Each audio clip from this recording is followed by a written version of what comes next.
Welcome to Washington Today on C-SPAN Radio for Wednesday, December 27, 2023.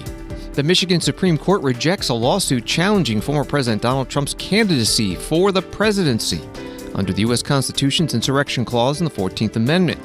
We'll talk with USA Today's Supreme Court correspondent John Fritzy about the Michigan case and similar case in Colorado, which went the other way, and whether this issue will end up before the U.S. Supreme Court.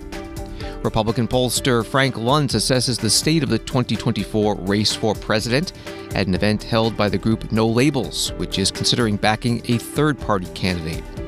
Secretary of State Antony Blinken and Homeland Security Secretary Alejandro Mayorkas are in Mexico City meeting with the Mexican president about immigration and border security, as upwards of 10,000 migrants a day have been arriving at the U.S.-Mexico border in recent days.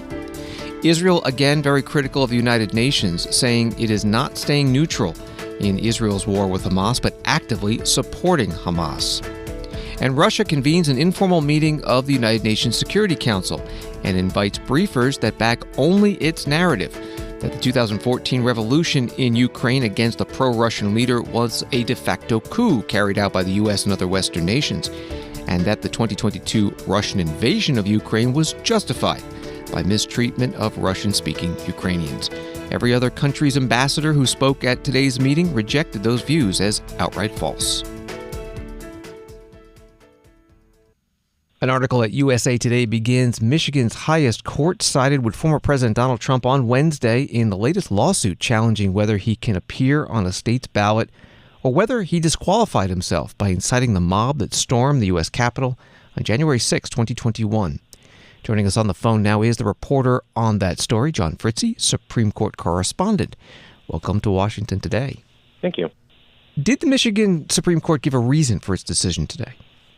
Not really. We didn't get much from the court. We got basically a single paragraph order saying that they didn't feel that they could really resolve this issue, and there has been a deal of question about how much jurisdiction state courts have to resolve this constitutional federal election question. And so really there was just one line in the order explaining why they weren't going to take this appeal. There was a dissent from one of the justices arguing that she felt that the court should have taken up the case and sort of given a decision on the merits, maybe to help settle this issue a little bit. But that's all we saw from the court. This comes after the Colorado Supreme Court recently ruled the other way. Are there any differences between the states that could account for the judges reaching different opinions? Yeah, I think it's first worth noting that a lot of courts that have looked at this have sided Trump's way.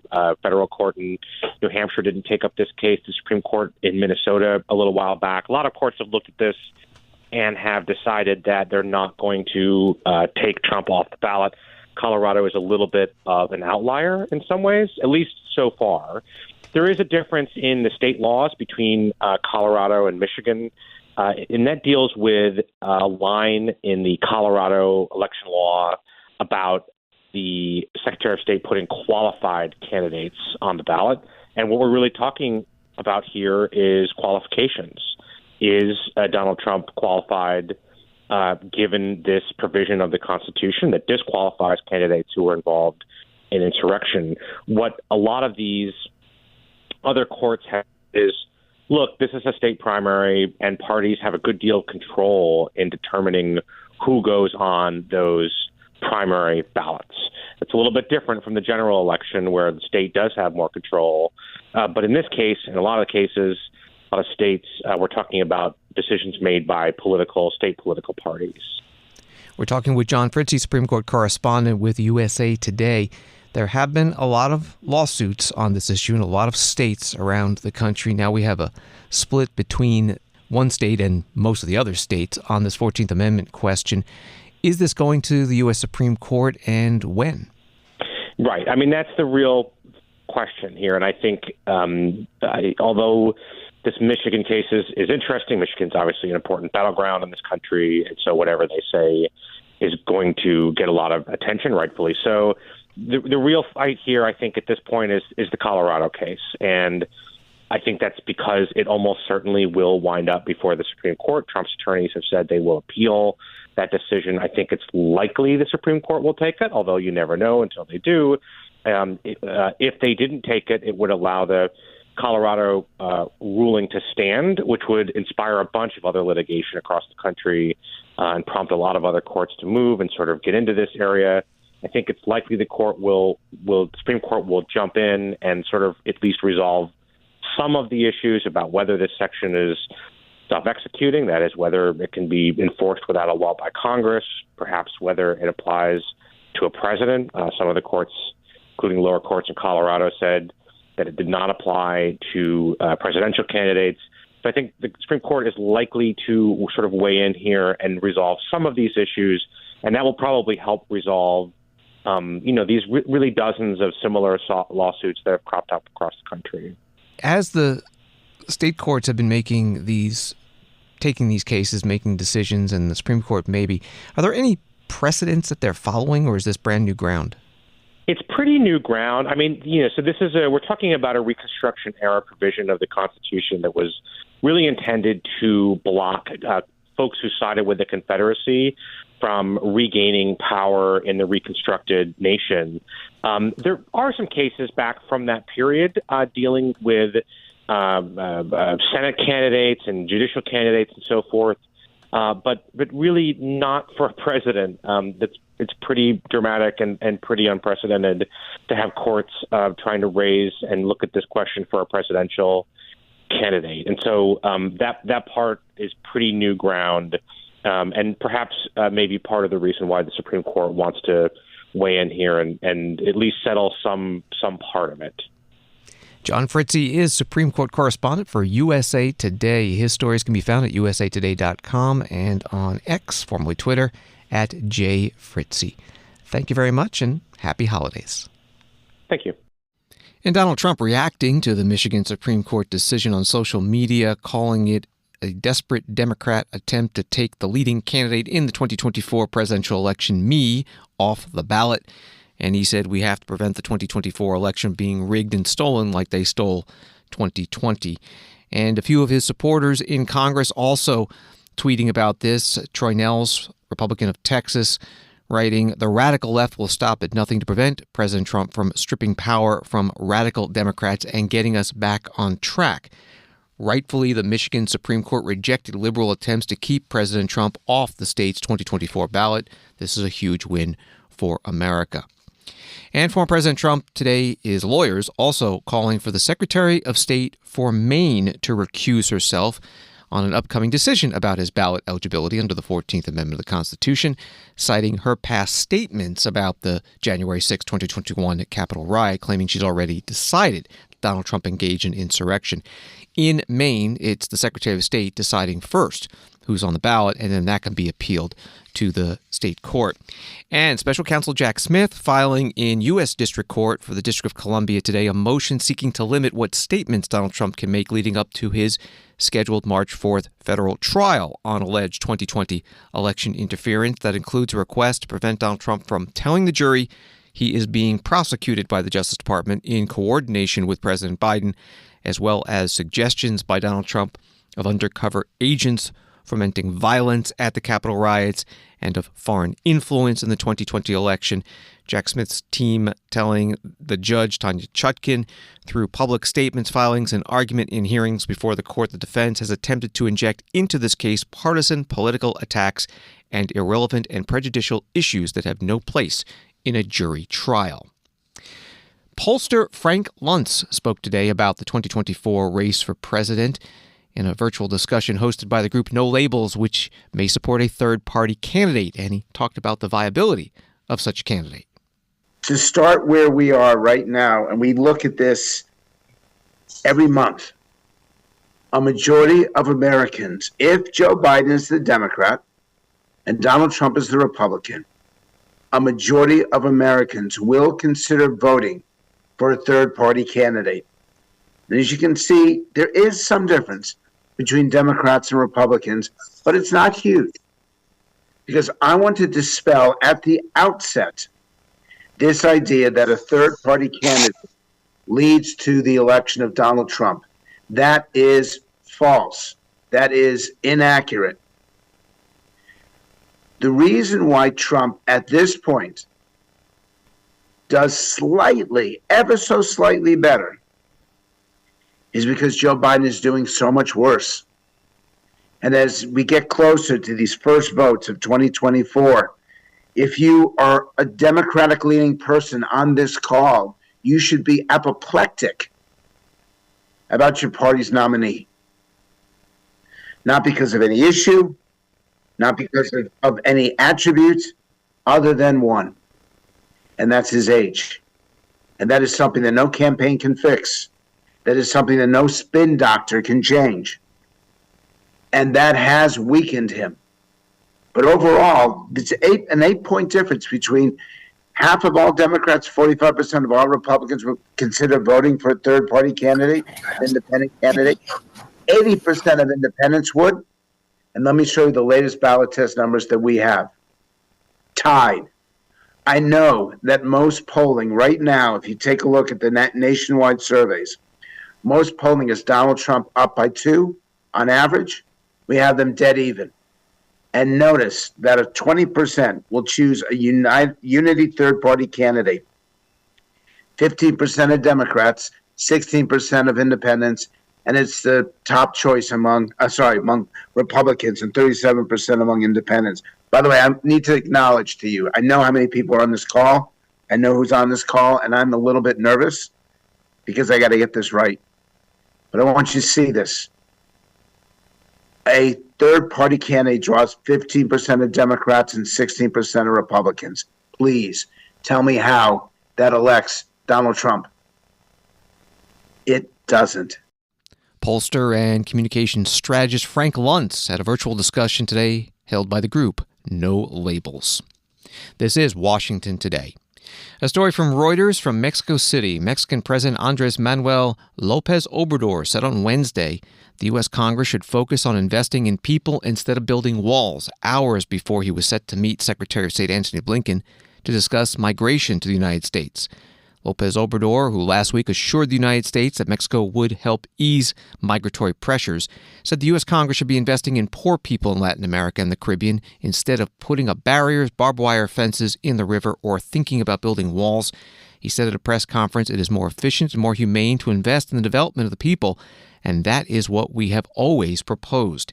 The meetings, again writing from Reuters, come after more than 500,000 migrants this year crossed the dangerous Darien Gap jungle into Central America, double last year's record, many fleeing crime, poverty, and conflict to seek entry into the United States. White House spokesperson John Kirby previewed today's meetings last week when President Biden spoke to the Mexican president by phone. The president had a chance this morning to speak by phone with President López Obrador of Mexico. They had a chance to talk about ongoing efforts to manage the unprecedented migratory flows in the Western Hemisphere. Building on the Los Angeles Declaration for Migration and Protection that President Biden launched in Los Angeles back in June of 22, the two leaders agreed that additional enforcement actions are urgently needed so that key ports of entry can be reopened across our shared border. President Biden has asked Secretary of State Tony Blinken, Secretary of Homeland Security Alejandro Mayorkas, and White House Homeland Security Advisor Liz Sherwood Randall to travel to Mexico in coming days to meet with President López Obrador and his team to discuss further actions that can be taken together to address current border challenges. John Kirby, spokesperson for the White House National Security Council, last Thursday in the White House briefing room, and those meetings with those three Biden administration officials in Mexico City with the Mexican president are happening today. CNN reports that ahead of Wednesday's meetings, Homeland Security officials have discussed a range of ways Mexico can help drive down numbers at the U.S. border that will be among their asks, including moving migrants south, controlling the railways that are used by migrants to move north, and providing incentives to not journey to the border, like visas to remain in the country and avoid migrating irregularly. Congressman Russell Fry, Republican from South Carolina, was interviewed today on Fox News about immigration and border security and the Republicans' ongoing negotiations with the White House over an agreement on border security that can be added to the president's request for aid to Ukraine, Israel, and Taiwan. The issue with the border security is how would necessarily are the Democrats proposing to secure the border? What would they be giving you in exchange for the aid? Is it just more agents or more funds for processing purposes? Or would it actually be to finish parts of the wall, close up the border, stop the migrants from coming through? I saw numbers from 10,000 a day that they're proposing. It would, diminish to 3,000 a day, some sort of compromise of that sort. Well, we'll see what the text ultimately reveals. Right now, I think the ball's entirely within the Biden administration's court. Look, I mean, they were the ones from day one that suspended construction of the border wall, eviscerated agreements between Guatemala, Honduras, and other countries. They stopped the Remain in Mexico policy. They've done everything to kind of eradicate this. Step one, in my mind, from a good faith standpoint, would be for them to reinitiate these policies that actually work. But the House has been pretty clear. Our position is H.R. 2, which we passed back in the spring. It will secure the border. It will toughen border security measures. And I think that's where ultimately I hope that this lands. Congressman Russell Fry, Republican from South Carolina, interviewed today on Fox News. The House and Senate are still on the holiday recess. They return January 3rd for opening day of the second session of the 118th Congress, but no legislative business expected until the following week. And from the New York Times today, President Biden left the drizzly skies of Washington behind on Wednesday and flew to St. Croix in the U.S. Virgin Islands, where he and Jill Biden, the First Lady, intend to ring in the new year. The Bidens, along with their granddaughter Natalie, stepped off Air Force One and headed to a waiting SUV to start their week-long vacation. The Bidens are spending the week at the beachfront villa of friends and longtime Democratic donors, Bill and Connie Neville. The three-bedroom home, which is listed on Airbnb for $700 per night, has an infinity pool, private beach access, and unobstructed views of Buck Island Reef National Monument. That from the New York Times. Wall Street today, the Dow up 111, NASDAQ up 24, S&P up 6. U.S. Court of Appeals for the Federal Circuit granted Apple a temporary stay on enforcement of the International Trade Commission's prohibition on Apple selling its newest Apple Watch models in the United States. Apple was found to have violated a patent of Masimo dealing with measuring blood oxygen levels. Apple pulled its Watch Series 9 and Ultra 2 from stores last week. The Biden administration said yesterday it would let the ban take effect. Apple's appeal says it would suffer irreparable harm and wants the court to grant a stay long enough for U.S. Customs and Border Protection to decide whether a redesigned version of the Apple Watches can be allowed to be imported. WABC in New York City writes that preparations are underway for New Year's Eve celebrations in the city, with New York Police Department stepping up security amid heightened tensions over the crisis in the Middle East and an increased terror alert on Tuesday. Mayor Eric Adams laid out a plan to keep revelers safe, calling it a real Herculean task to maintain safety and security during the annual spectacle that is New Year's Eve in Times Square. Here's Mayor Adams at the news conference. I wanted to ask about security concerns surrounding New Year's Eve. And I know the NYPD is going to be doing their briefing later on in the week, but I just wanted to ask, are there any sort of increased threat levels here? And I know that naturally, because it's New Year's Eve, because it's Times Square, the terror threat naturally rises. But is there anything new this year? Anything that gives any sort of concern? Any new strategies, more deployment of officers? Anything that you can say about what's going to be going on down there? We're going to use technology a lot this year, number one. Number two, as you know, there's always a serious concern around safety in New Year's Eve because there's a large number of people. Everyone, look for events like this if they want to do bad things. And the police department is on top of it. There's an added concern because of some of the protests you have been seeing. And there was an attempt to disrupt the tree lighting. And we're sure that there's going to be some type of attempt this year to use that stage for some other concerns that people are having. The police department did an amazing job during the tree lighting to mitigate any form of major disruptions, and they're going to do it this year. And I just think last year, many people don't recall, in the midst of that, we had that assault on the 2 police officers. and the NYPD analyzed our response to that, and we're making sure that we don't use distractions to get in the way of staying on our posts, staying on our locations, and making sure that we not allow someone to pull us off. There's something that's known in policing, particularly when there's some type of terrorist action, of secondary devices and things like that. They want to draw attention from one area to go to a specific target area. We are really exercising our mental muscles to make sure that that does not happen. People have to maintain their locations and use minimum deployment from where a particular incident is happening, so that we do not allow people to take us off our goals. So there's some different strategies that we're going to put in place this year to take into account all of these circumstances. And as always, we're monitoring the chatter. We're monitoring the chatter out there so we could be prepared. Is there anything to that chatter? I know you mentioned the protests, and that's certainly a concern. But any lone wolf, anything on this chatter, anything that's being picked up by anybody? I wouldn't. If we did, we wouldn't mention that. It's important for our intel division under Chief Weiner, Deputy Commissioner Weiner, to determine to let the police know so they could deploy correctly. But lone wolves are challenging. Like the individual, the perpetrator last year, he wasn't on anyone's radar.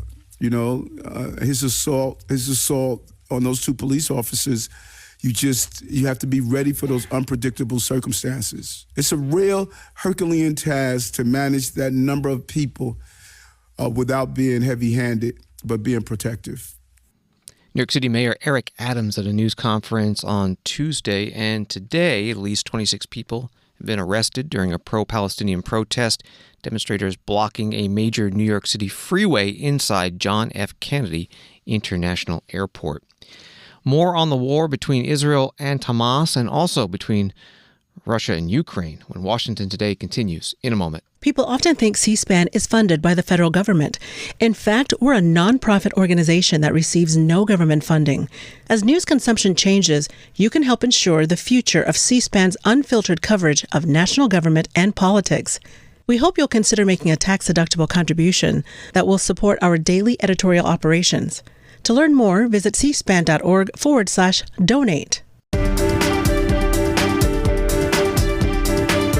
Welcome back to Washington Today, available as a podcast on the C-SPAN Now mobile app, which is free, and also podcast available wherever you find your podcasts.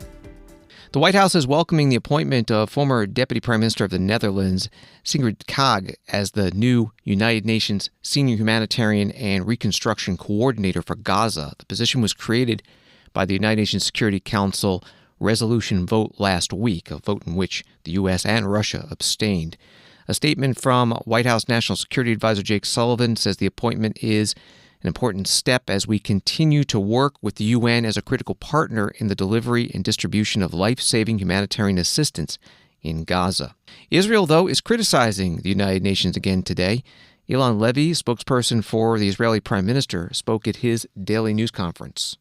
As we intensify efforts to protect civilians in Gaza, the State of Israel categorically rejects allegations by Hamas complicit UN official Paula Gaviria-Bentakor, the special rapporteur on the human rights of IDPs, that Israel is somehow working to expel the civilian population of Gaza.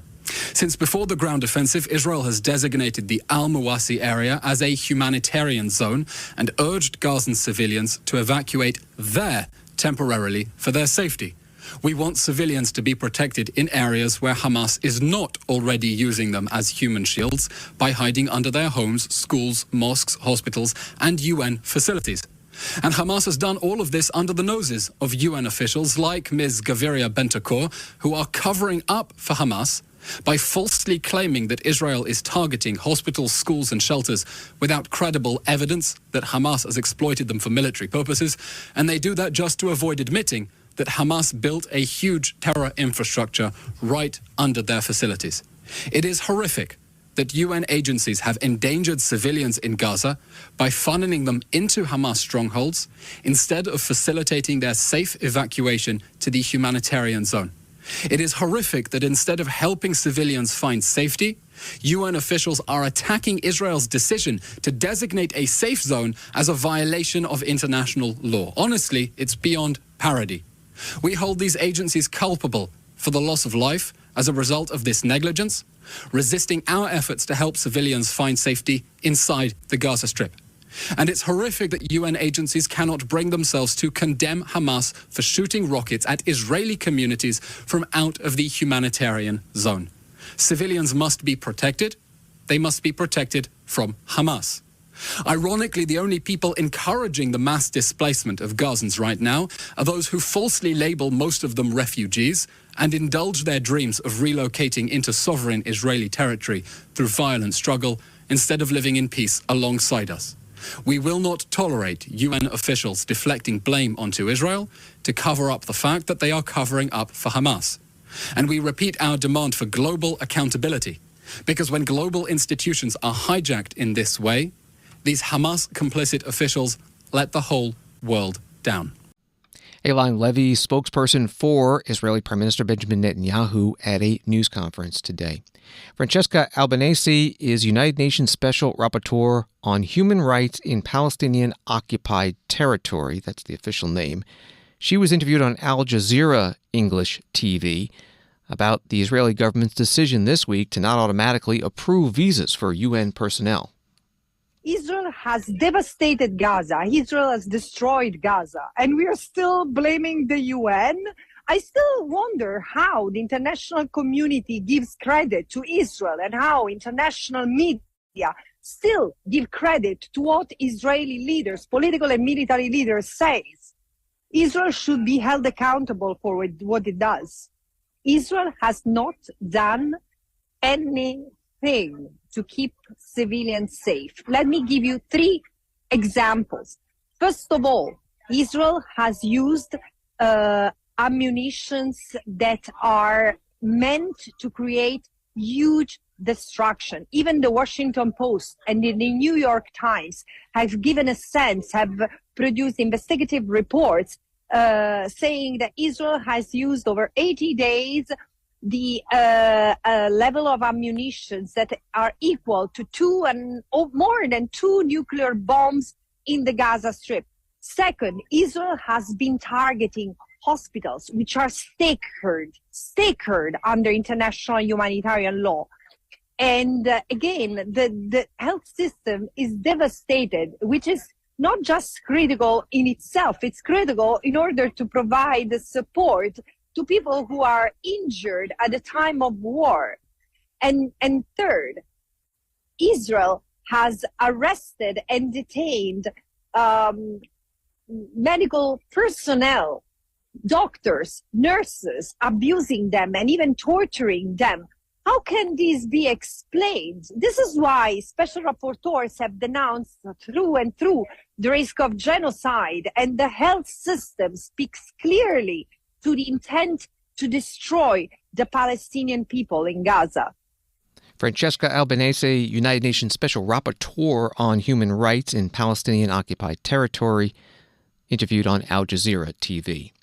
Al Jazeera's website has an article that Israeli President Isaac Herzog says that Turkish President Recep Tayyip Erdogan's comments comparing Israeli Prime Minister Benjamin Netanyahu to Adolf Hitler are deeply offensive to every Jew around the world and to the memory of the millions of Jews who perished at the hands of the Nazis. In a statement, Herzog also said there is no struggle more just than the war against the terrorist organization Hamas, which brutally and barbarically murdered Jews, as well as Muslims and those of other faiths and nationalities. The Turkish government's communication director, Fahrettin Altun, joined the fray and lambasted Netanyahu as the last person to talk about genocide and morality. He went on, posting, Netanyahu's desperate attempts to save his political career by killing civilians and expanding the war are doomed to fail. Our President Erdogan has called it for what it is, and he will not stop fighting for justice no matter how many lies Netanyahu tells the world. That reporting from Al Jazeera. The United Nations Security Council held an informal meeting today called by Russia on Ukraine's revolution that overthrew the pro-Russian government 10 years ago. The meeting was, relatively one-sided. The briefers were invited by Russia and gave a narrative about the demonstrations that started in November 2013 in Ukraine, known as Euromaidan, describing them as nothing short of a disaster for the country. The Russian ambassador to the United Nations, Vasily Nebenzia, in his statement agreed. Now even pro-European Ukrainians do not deny that the association agreement was disadvantageous for Ukraine and its implementation did more harm than good. We are not surprised by this outcome, not only because we warned about these consequences 10 years ago, but also because we know this is a typical scheme of neo-colonial exploitation by Western countries that they impose on all those who agree to implement their geopolitical agenda.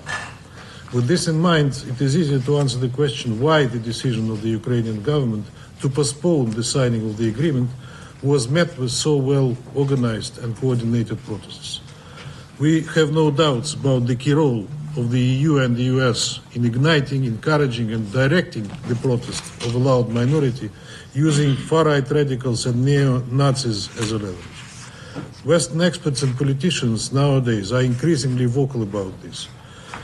One of the latest confirmations came from Congressman Thomas Massie, who bluntly said that the United States helped overthrow the elected government.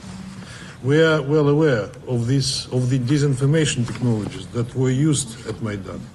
Supposedly independent media and NGOs that in reality were financed by Western intelligence services instilled hatred and fear towards the authorities in the masses, manipulated public opinion, distorted and even falsified information. Let's take a closer look at how it unfolded. Video number 1, please. As the disturbing events of Euromaidan started on November 21st, 2013, 3 new TV channels went on the air and suddenly became stunningly popular in Ukraine. Spilno TV, November 21st.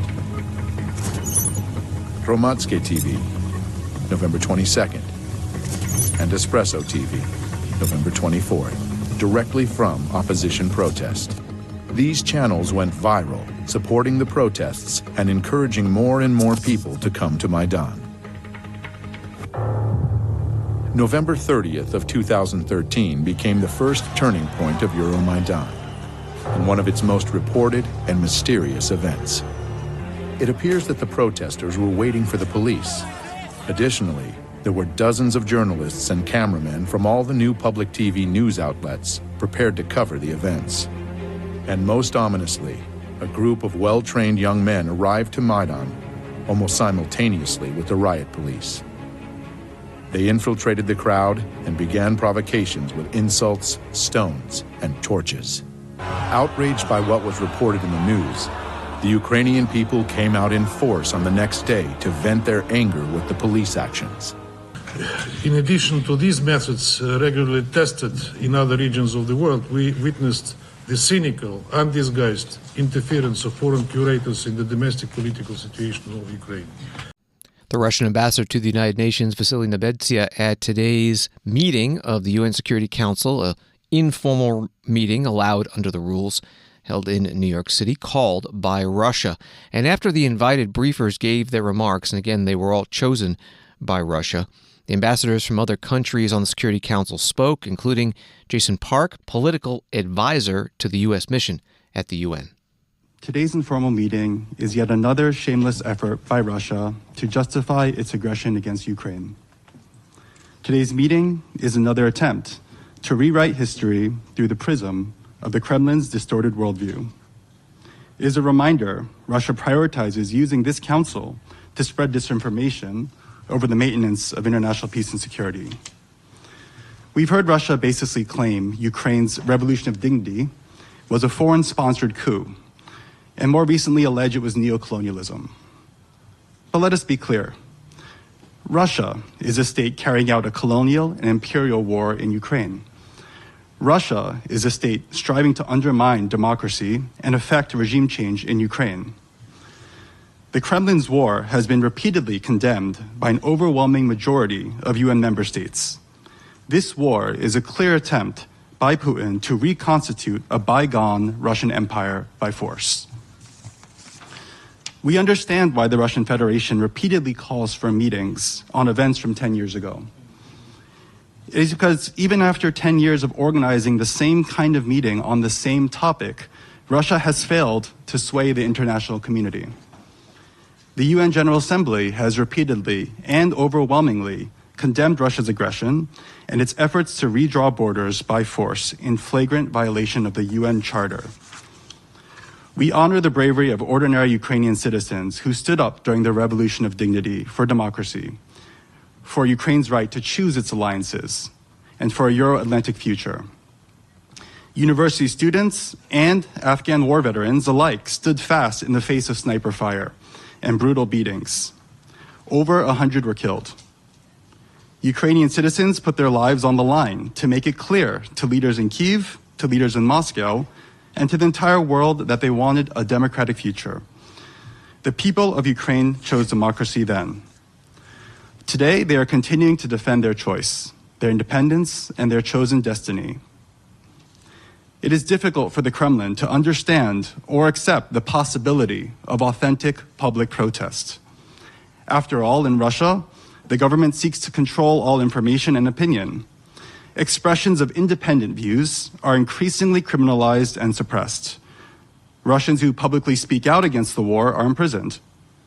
But those who live in free countries know dissent and peaceful assembly are essential to the resilience and success of open societies. Just as the people of Ukraine are unrelenting in defense of their freedom and democracy, the United States remains unwavering in our support of Ukraine and the principles of sovereignty and territorial integrity. Thank you. Jason Park is a political advisor to the U.S. mission to the United Nations at today's informal meeting of the Security Council held in New York City. The meeting was called by Russia and titled by Russia, 10 Years of Euromaidan in Ukraine, A Step into Abyss. SecurityCouncilReport.org notes that this meeting comes shortly after the European Union's December 14th decision to initiate membership talks with Ukraine. And an update on the ongoing war between Ukraine and Russia from The Telegram in the United Kingdom. New images have shown that the Russian warship in occupied Crimea that was hit by Ukrainian long-range missiles has been completely destroyed.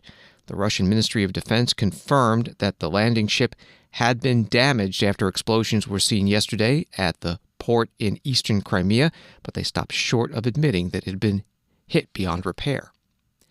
Thanks for listening to Washington Today. Sign up for C-SPAN's evening newsletter word for word. It's free. And get the stories making headlines in Washington emailed to you every day. Subscribe at cspan.org/connect. Have a good night.